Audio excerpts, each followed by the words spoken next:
Welcome to the series of mid term exams preparation. ये mid term exams की preparation series की video है। Complete series इस channel के ऊपर अपलोड की जा रही है और आज की वीडियो के अंदर आपको STA 630 के मिड टर्म एग्जाम्स की प्रिपरेशन के लिए लेक्चर नंबर 1 से लेकर 11 तक के मेन पॉइंट्स करवाए जा रहे हैं। तो शुरू करते हैं आज के इस ट्यूटोरियल को। इसमें सबसे पहले है व्हाट इज रिसर्च। रिसर्च जो है वो क्या है? रिसर्च सिंपली जो है वो प्रोसेस होता है फाइंड करने का सोल्यूशन जो एक प्रॉब्लम के लिए, और ये सब किया जाता है स्टडी करने के बाद। और जो एनालिसिस होती है सिचुएशनल फैक्टर की, जो भी सिचुएशनल फैक्टर हैं उनको भी फिर एनालाइज जो है वो किया जाता है। इसमें जो है वो गैदर किया जाता है इन्फॉर्मेशन को, जो कि ज़रूरी होती है आंसर देने के लिए क्वेश्चन, और इसी वजह से वो हेल्प करता है सॉल्व करने में प्रॉब्लम। सिंपल अगर हम बात करें तो रिसर्च के अंदर जो है वो क्या किया जाता है कि इन्फॉर्मेशन को गैदर किया जाता है, जमा किया जाता है, ताकि आंसर दिया जाए एक क्वेश्चन का। और फिर उस के ज़रिए जो है वो क्या होता है कि प्रॉब्लम की जो है वो सॉल्यूशन फाइंड किया जाता है, उसको सॉल्व किया जाता है। Now the what is the value of research. अब रिसर्च की ज़ाहिर बात है, जो वैल्यू है इसकी अगर हम बात करते हैं, रिसर्च प्रॉब्लम जो है वो आ सकती है अनडिज़ायरेबल सिचुएशन से, या फिर एक रिसर्चर की क्यूरियोसिटी से, इंडिकेट करते हुए कि जो रिसर्चर है वो एड्रेस करता है दोनों प्रैक्टिकल इश्यूज़ भी और जो नॉलेज गैप है वो भी।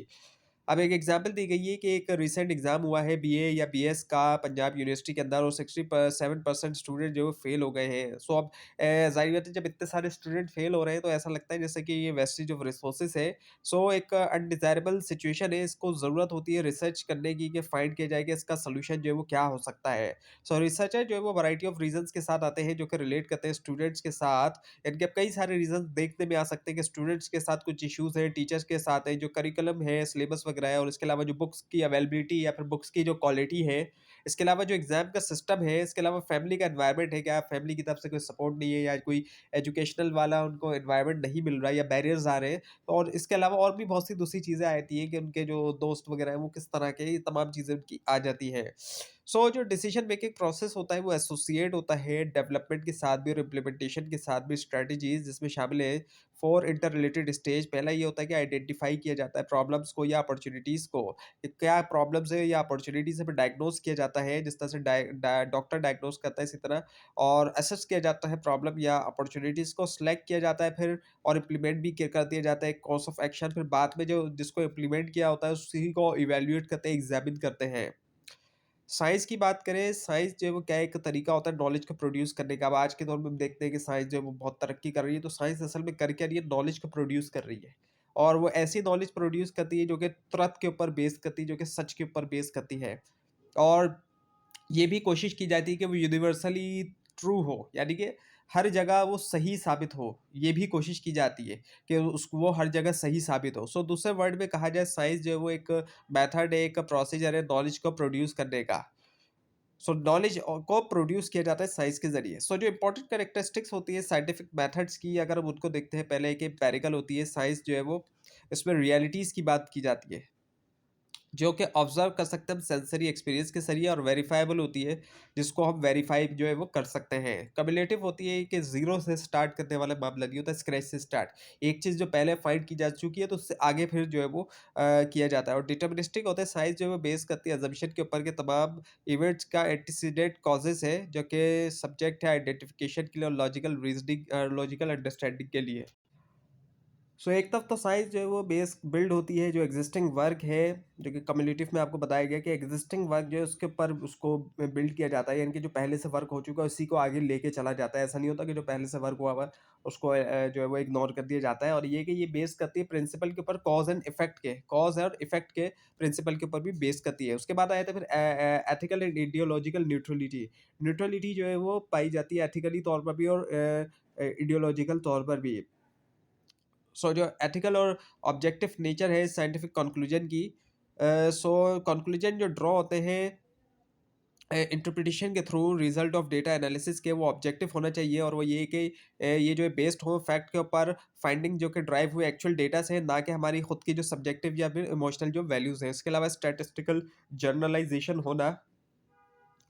सो इस जनरलाइजेबिलिटी से मुराद ये कि स्कोप जो है रिसर्च फाइंडिंग का एक ऑर्गेनाइजेशनल सेटिंग के अंदर दूसरी सेटिंग्स के लिए। और रैशनलिज्म की हम बात करते हैं। सो साइंस ऐसा रैशनल एक्टिविटीज़ जहाँ पर साइंटिफिक एक्सप्लेनेशन लाजमी तौर पे जो है वो हो, लॉजिकली तौर पे सेंसिबल हो, जो कि प्रोमोट करे इंटेलेक्चुअल कंसिस्टेंसी को भी। सो क्लासिफिकेशन ऑफ रिसर्च के लिए हम देखते हैं 4 डायमेंशन से। सो पर्पस पहला जो है वो है कि पर्पस ऑफ डूइंग रिसर्च, जो रिसर्च है वो करने का जो पर्पस है। और दूसरा आ जाता है जो यूज़ होता है रिसर्च का। सो कुछ रिसर्चर्स जो है वो फोकस करते हैं यूज़ करने के ऊपर रिसर्च को क्या एडवांस करें जनरल नॉलेज, जहाँ पे दूसरे जो है वो यूज़ करते हैं इसको सॉल्व करने के लिए स्पेसिफिक प्रॉब्लम। और तीसरा होता है टाइम डायमेंशन जो है रिसर्च में। दूसरा जो डायमेंशन है रिसर्च का वो होता है ट्रीटमेंट जो टाइम का। कुछ स्टडीज देती है हमें एक स्नैपशॉट जो सिंगल फिक्स पॉइंट का, और अलाउ करते हैं हमें कि एनालाइज करें उसको डिटेल में भी। Research data collection technique use जो है, सो हर रिसर्चर कलेक्ट करता है डेटा यूज़ करते हुए एक चीज़ या ज़्यादा टेक्निक्स को। और फिर थ्योरी आती है, ये जो है थ्योरी जो है एक सिस्टमेटिक और जनरल अटेम्प्ट होती है ताकि एक्सप्लेन करेंगे किसी चीज़ को कि why do people commit crime. जैसे अब एक क्वेश्चन है कि लोग कमिट क्राइम क्यों करते हैं, क्यों मीडिया जो अफेक्ट करता है हमें, and why do some people believe in God. So लोग क्यों खुदा के अंदर बिलीव रखते हैं। और इसके अलावा ये कि why do people get married, और लोग जो है वो शादी क्यों करते हैं। और उसके अलावा ये कि व्हाई डू किड प्लेस,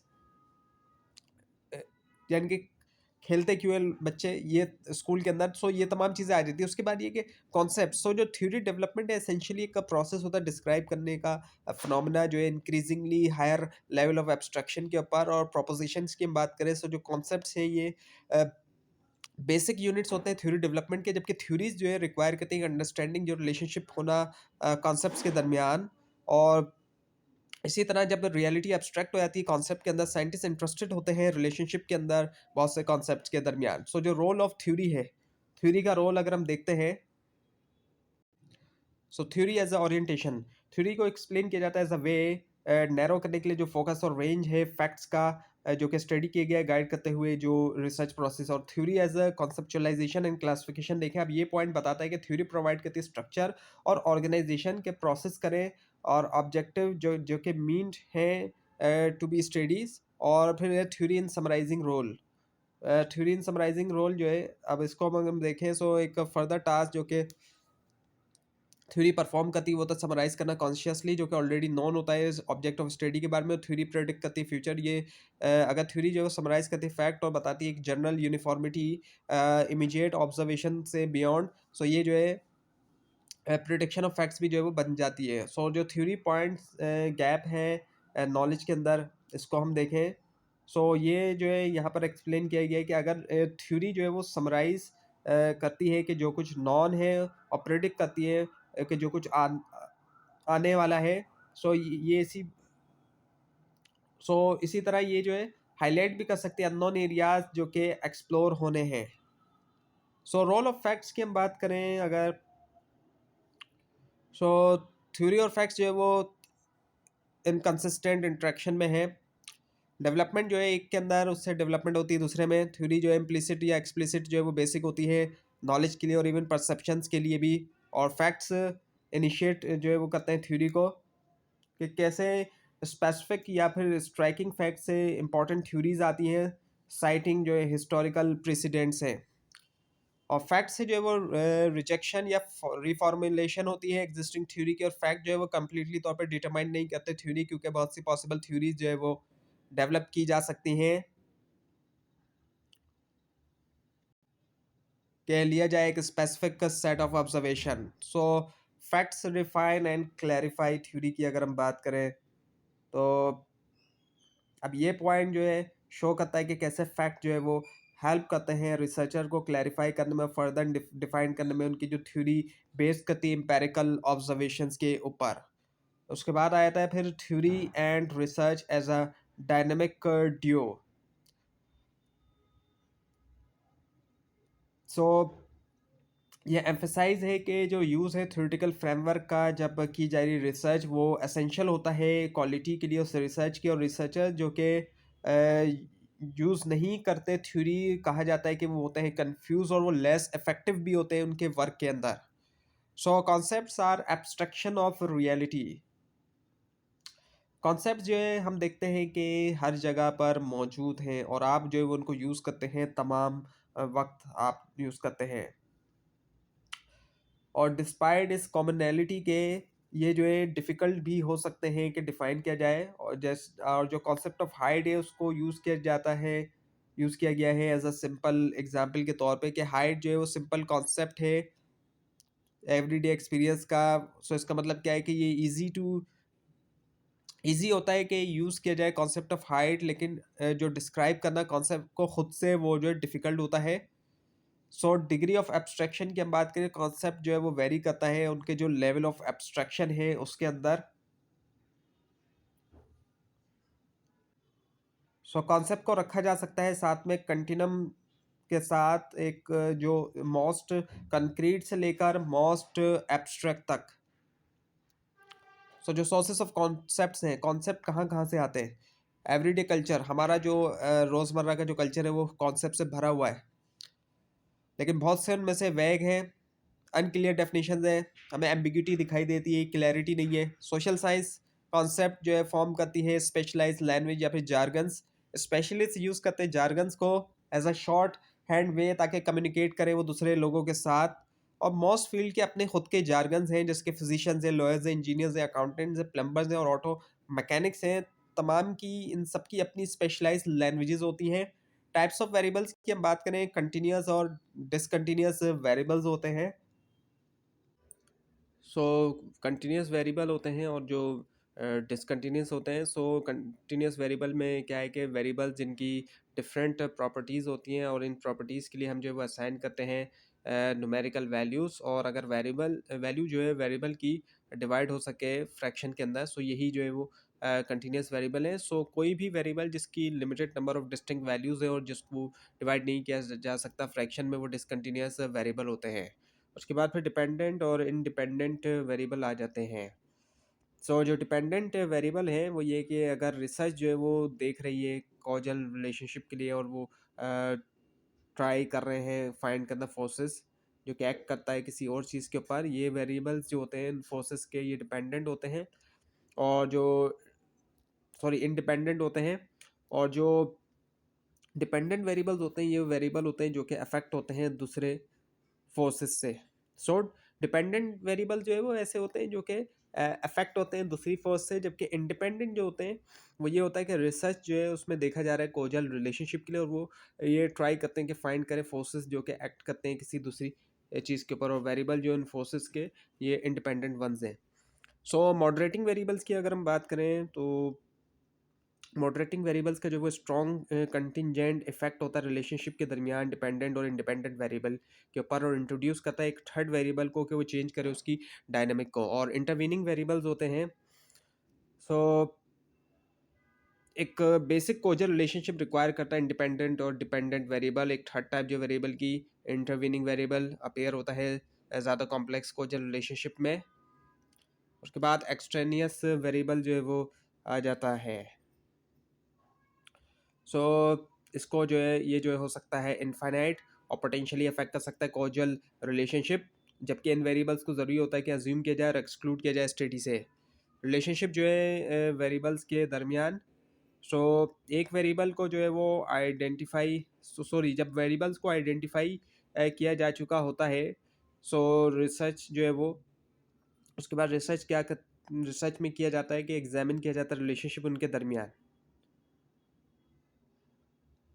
सो जो वेरिएबल्स और उनके दरमियान रिलेशनशिप होता है वो कहलाया जाता है proposition. Now the types of hypothesis, hypothesis की भी टाइप्स होती हैं, कोई एक तरह के नहीं होते। सो डिस्क्रिप्टिव हाइपोथेसिस होते हैं जिसके अंदर सिर्फ एक ही वेरिएबल होता है, और इसी वजह से कहलाए जाते हैं यूनिवेरिएट हाइपोथेसिस भी, क्योंकि एक ही वेरिएबल होता है। रिलेशनल हाइपोथेसिस होता है डिस्क्राइब करता है रिलेशनशिप दो वेरिएबल्स के दरमियान। कोरिलेशनल हाइपोथेसिस, सो ये जो है वो बताता है कि वेरिएबल्स जो है वो होते हैं एक दूसरे के साथ, लेकिन ये इम्प्लाई नहीं करते कोजल जो है रिलेशनशिप। और एक्सप्लेनेटरी या फिर कोजल हाइपोथेसिस की बात करें, सो ये इंडिकेट करते हैं कि चेंज आना एक वेरिएबल में सबब बनता है चेंज आने के दूसरे वेरिएबल के अंदर भी। सो नल हाइपोथेसिस होता है जिसको यूज़ किया जाता है टेस्ट करने के लिए हाइपोथेसिस जिसको फॉर्मुलेट किया रिसर्चर्स ने। अल्टरनेटिव हाइपोथेसिस होता है जो कि अल्टरनेटिव होता है नल हाइपोथेसिस के लिए, सिंपली बताता है कि रिलेशनशिप होता है वेरिएबल्स के दरमियान जो कि अंडर स्टडी है। रिसर्च हाइपोथेसिस जो कि एक्चुअल हाइपोथेसिस फॉर्मुलेट हुआ रिसर्चर्स की तरफ से, जो कि ये भी बताता है जो नेचर है रिलेशनशिप की। Now the role of hypothesis, अब ये गाइड करता है डायरेक्शन ऑफ स्टडी या आइडेंटिफाई करता है कि फैक्ट जो कि रिलेवेंट है और वो जो कि नहीं है, और ये बताता है कि कौन सी फॉर्म रिसर्च डिज़ाइन की मुमकिन तौर पे है ज़्यादा अप्रोप्राइट, और ये प्रोवाइड करता है एक फ्रेमवर्क ऑर्गेनाइज करने के लिए जो कंक्लूजन्स है फाइंडिंग्स की। सो जो कैरेक्टरिस्टिक्स होती है टेस्टेबल हाइपोथेसिस की, हाइपोथेसिस लाजमी तौर पे कॉन्सेप्चुअली तौर पे क्लियर हो, अनक्लियर नहीं होना चाहिए। हाइपोथेसिस की जो है वो होना चाहिए एम्पेरिकल रेफरेंस, और हाइपोथेसिस लाजमी तौर पर स्पेसिफिक हो और ये रिलेट करे अवेलेबल टेक्निक्स ऑफ रिसर्च के साथ, और हाइपोथेसिस रिलेट करना चाहिए बॉडी ऑफ थ्योरी से। गोल जो होता है लिटरेचर रिव्यू के वो क्या है कि सो डेमोन्स्ट्रेट करने के लिए फेमिलियरिटी जो है बॉडी ऑफ नॉलेज, और स्टैब्लिश करना क्रेडिबिलिटी। और दूसरा ये कि जानना जो पाथ है प्रायर रिसर्च का और कैसे करंट रिसर्च प्रोजेक्ट लिंक होता है उसके साथ। उसके अलावा एक इंटीग्रेट करना, समराइज करना जो कुछ नॉन है एक एरिया के अंदर, और ये कि लर्न करना, दूसरों से स्टिमुलेट करना न्यू आइडियाज। उसके अलावा एक आइडेंटिफाई करना वेरिएबल्स का, और हेल्प करना डेवलप करने में थ्योरेटिकल फ्रेमवर्क। सो जो टाइप्स ऑफ रिव्यूज़ हैं, सेल्फ स्टडी रिव्यू, रिव्यू जो कि इंक्रीज करने के रीडर का कॉन्फिडेंस। देन दिस कॉन्टेक्स्ट और रिव्यू जो कि रखता है एक प्रोजेक्ट को बिगर कॉन्टेक्स्ट के अंदर। हिस्टोरिकल रिव्यू जो कि ट्रेस करता है डेवलपमेंट एक इशू की जो कि वक्त के साथ हुई है। थ्योरेटिकल रिव्यू जो कि कंपेयर करता है डिफरेंट थ्योरी जो है वो सेम प्रोजेक्ट्स के ऊपर। सो इंटीग्रेटिव रिव्यू जो है वो समराइज करता है कि क्या जो है वो नॉन है at a point in time में जो कुछ नॉन है उसको ये जो है समराइज करता है एक पर्टिकुलर मोमेंट के ऊपर। और मेथडोलॉजिकल रिव्यू होता है, रिव्यू जो कि पॉइंट आउट करता है कि कैसे मेथडोलॉजी वेरी करती है स्टडी के अंदर। उसके बाद ये कि where to find the literature review, sorry research literature. अब कहाँ-कहाँ पे हम फाइंड कर सकते हैं जो रिसर्च का लिटरेचर है उसको कहाँ पे हम ढूँढें? एक तो कंप्यूटर के ऊपर ऑनलाइन सिस्टम्स के ऊपर हम ढूँढ सकते हैं। स्कॉलरली जर्नल्स होते हैं, डिफरेंट जर्नल्स जो पब्लिश होते हैं। और उसके अलावा बुक्स के अंदर भी हम फाइंड कर सकते हैं ऐसी बुक्स जहाँ पर रिपोर्ट्स होती हैं ओरिजिनल रिसर्च की, या फिर जो कलेक्शन होती है रिसर्च की, आर्टिकल्स वगैरह, सो रीडर्स या फिर बुक ऑफ रीडर्स। और इसके अलावा डिसर्टेशंस के अंदर हम फाइंड कर सकते हैं गवर्नमेंट्स के अपने डॉक्यूमेंट्स होते हैं। इसके अलावा पॉलिसी रिपोर्ट्स या प्रेजेंटेड पेपर्स और बिब्लियोग्राफिक इंडेक्सेस भी होते हैं। सो उसके बाद एक define and refine topic, define करना और रिफाइन करना एक टॉपिक को। So prior to the review of literature एक गुड होता है, एक अच्छा जो टॉपिक ऑफ इंटरेस्ट होता है आपके इंटरेस्ट का। ऑल्दो के जो न्यू पार्ट एमर्ज हो रहे हैं आउट ऑफ रिव्यू लिटरेचर के, वो हेल्प कर सकते हैं रिफोकस करने में टॉपिक।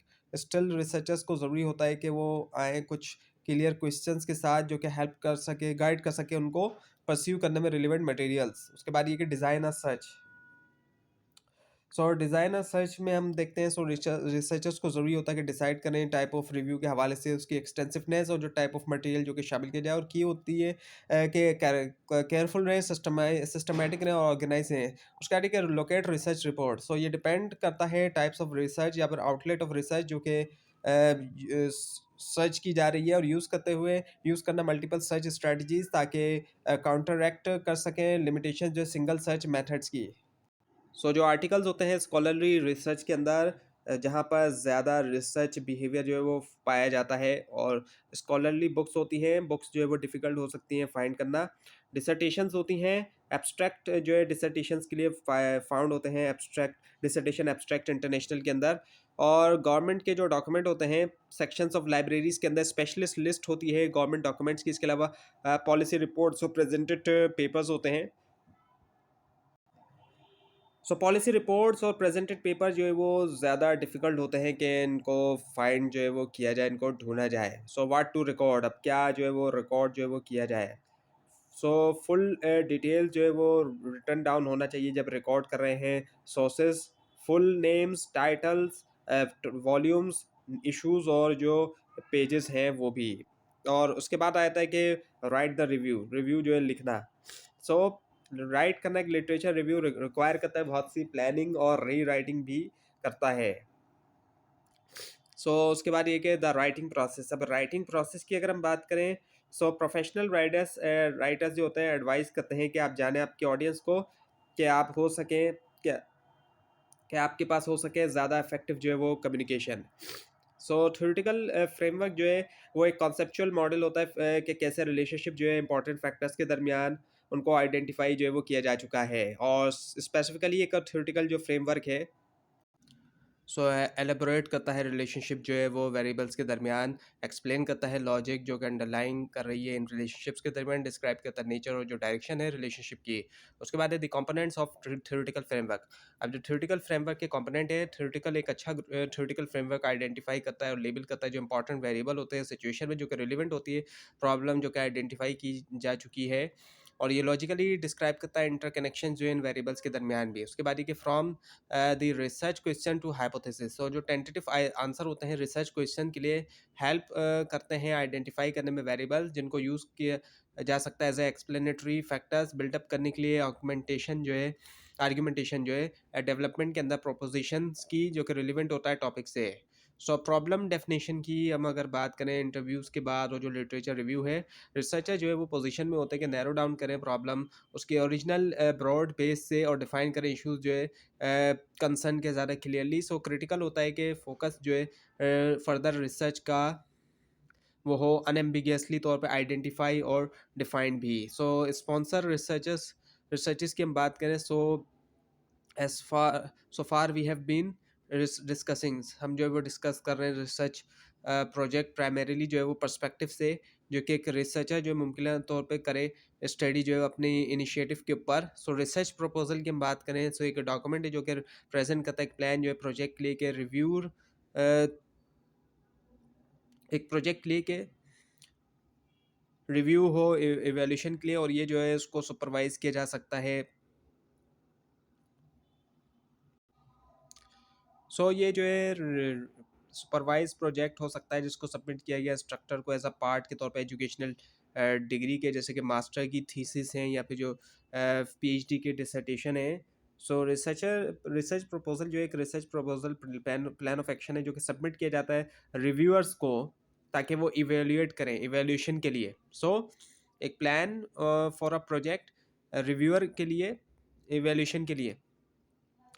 तो ये थी आज की वीडियो। आपको इस बारे में कोई क्वेश्चन है, खास तौर पे इसमें कोई मिस्टेक दिखाई दे, ज़रूर हाईलाइट कीजिए, और इस पूरी सीरीज को देखने के लिए मिड टर्म और फाइनल टर्म एग्जाम्स की प्रिपरेशन के लिए इस चैनल को सब्सक्राइब कीजिए, बेल आइकन के ऊपर क्लिक कीजिए। Thanks for watching this video and best of luck for your exams.